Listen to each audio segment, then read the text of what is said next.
ओम नमः शिवाय, जय श्री राम, हर हर महादेव। आज की वीडियो में मैं आपको बताऊंगा कि अधिकतर शिष्य गुरु के चरणों को क्यों नहीं पकड़ पाते। अधिकतर लोग अपने गुरु से क्यों नहीं जुड़ पाते। लंबे समय तक की बात कर रहा हूँ। आखिर क्या कारण होते हैं कि एक शिष्य अपने गुरु के चरणों से दूर होता चला जाता है और वो अपने गुरु के चरणों को नहीं पकड़ पाता। परीक्षाएं तो सबकी होती हैं। जब शिष्य गुरु धारण करता है तब भी परीक्षा होती है और उसके बाद भी परीक्षा होती है।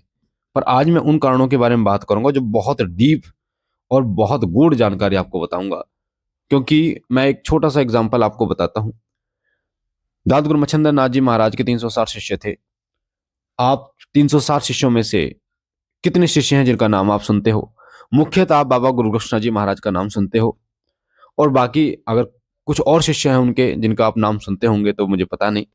ऐसे ही बाबा गोरक्षनाथ जी महाराज के 1440 शिष्य हुए, और गोरक्षनाथ जी महाराज के जो 1440 शिष्य उनमें से आप कितनों का नाम सुनते हो?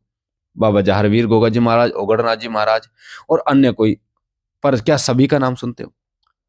तो उसी प्रकार से एक गुरु के बहुत सारे शिष्य होते हैं, पर हर व्यक्ति गुरु के चरणों को नहीं पकड़ पाता, लंबे समय तक नहीं पकड़ पाता। और उसका जो कारण होता है, वैसे हम बाबा गोरक्षनाथ जी महाराज, दाद गुरु मच्छिंद्रनाथ जी महाराज के बारे में तो हम बात नहीं कर पाएंगे, क्योंकि हम कहीं भी उनसे कंपैरिजन नहीं कर पाएंगे खुद का।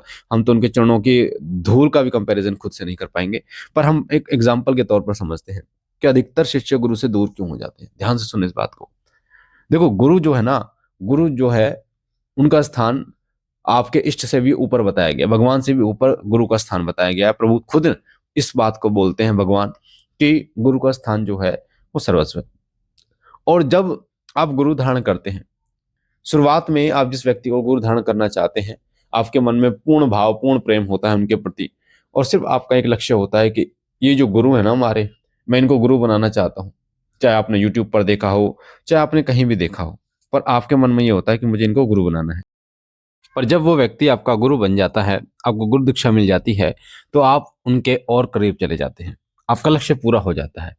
और फिर जब आप उनसे मिलना शुरू कर देते हैं, तो आपको उनके बारे में पता चलता है, उनके पर्सनल जीवन के बारे में भी आपको कुछ पता चलता है। और फिर ऐसे जो शिष्य होते हैं, वो शिष्य जो अध्यात्म से, गुरु से जुड़े हैं। भाई, आपका और आपके गुरु का जो रिश्ता है वो अध्यात्म का रिश्ता है।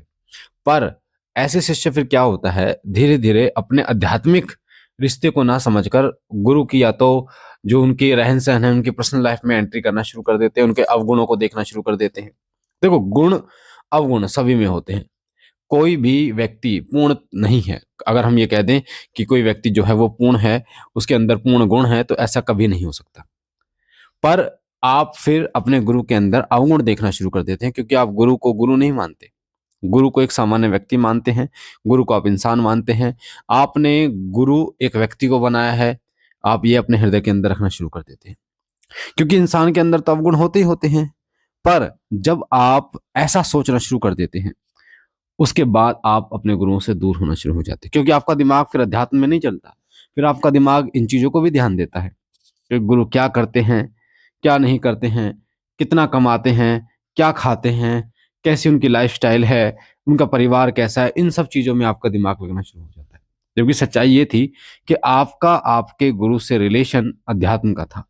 आप अध्यात्म में उनको कितना ज्ञान है, अध्यात्म वो कितने आगे हैं, ईश्वर के कितने करीब हैं, आपको इन चीज़ों के बारे में जानना चाहिए था।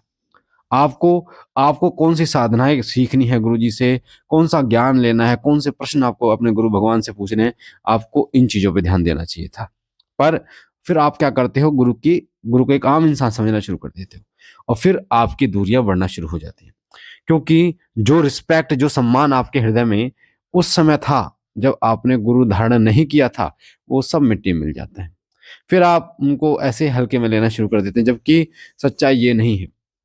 सच्चाई ये है कि आज हमने भी गुरु धारण किया है। हो सकता है आप जितने बच्चे वीडियो को सुन रहे हैं और हमारे शिष्य भी इस वीडियो को सुन रहे होंगे, उन्होंने भी गुरु धारण किया है। तो उनको ये जानना बहुत जरूरी है कि उन्होंने जो गुरु बनाया है, गुरु जो होते हैं वो बाबा भोलेनाथ हैं।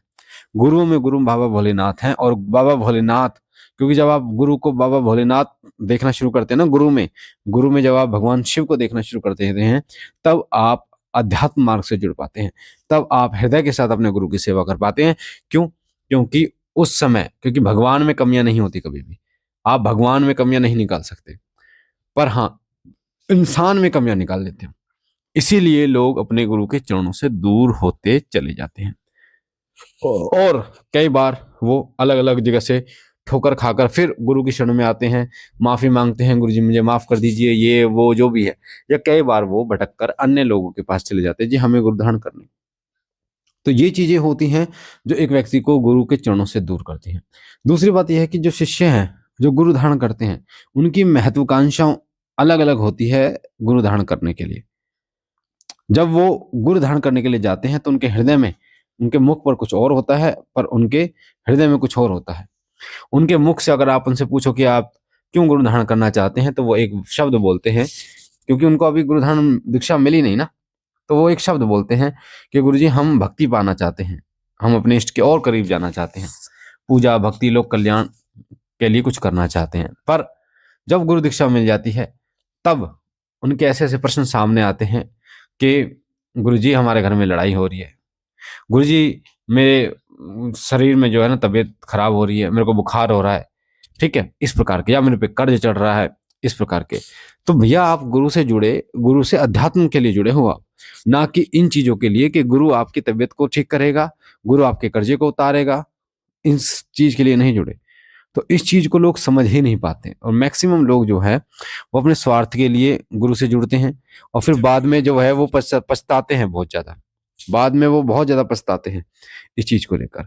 और जब गुरु को ये चीजें पता चलती हैं तो जब गुरु ये मतलब छोड़ देता है, क्योंकि गुरु जो होते हैं ना वो, जैसे हम हैं तो हम 3 बार समझाते हैं अपने शिष्य को, 1 बार 2 बार 3 बार समझाएंगे, अगर वो मानेगा ठीक है, उसके बाद में फिर हम छोड़ देते हैं उसको। छोड़ने का मतलब ये है कि भैया तू अपने काम से काम रख, हम अपने काम से काम रख। तो फिर गुरु भी आप पर ध्यान देना बंद कर देता है। यानी एक बार तो आपने गलतियां करी, ठीक है, उसके बाद में फिर आप अपनी गलती को गुरु पर थोपते हैं कि गुरु जी हमें कुछ सिखा नहीं रहे, जबकि आप अपना नहीं बताते कि आप अलग अलग चौकियों पर अलग अलग लोगों के पास घूम के आ रहे हैं, आपने गुरु को समझा ही नहीं कुछ भी, और उसके बाद जब आपको ठोकर लग जाती है तब आप गुरु के चरणों में पड़ते हैं।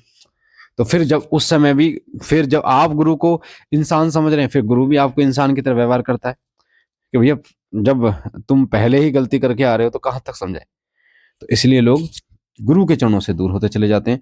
आपको इन चीजों को बहुत भली भांति समझ लेना चाहिए। अगर आपने गुरु बनाया है तो अपने हृदय के साथ अपने गुरु भगवान के चरणों में सच्ची श्रद्धा रखिए, साथ साथ में बाबा भोलेनाथ का स्वरूप ही उनमें देखिए। जब आप ये देखते हैं और अध्यात्म से जुड़िए, ना कि अपने भौतिक जीवन को गुरु पर टालिए। तो मुझे आशा है ये महत्वपूर्ण जानकारी आपको बहुत पसंद आई होगी। पहली बार चैनल पे हैं तो शिव कृपा चैनल को सब्सक्राइब कीजिए, लाइक कीजिए, शेयर कीजिए जितना हो सके। इस जानकारी को अधिक से अधिक लोगों तक शेयर कीजिए ताकि जो लोग इस प्रपंच में फंस जाते हैं, परेशानी फंस जाते हैं, उनको सही राह मिल सके। हमारा शिव कृपा चैनल, शिव साधना केंद्र और शिव कृपा परिवार, तीनों चैनल हमारे हैं। चैनल को सब्सक्राइब कीजिए। हम मिलते हैं एक नई जानकारी के साथ, तब तक के लिए ओम नमः शिवाय, जय सिया राम, हर हर महादेव।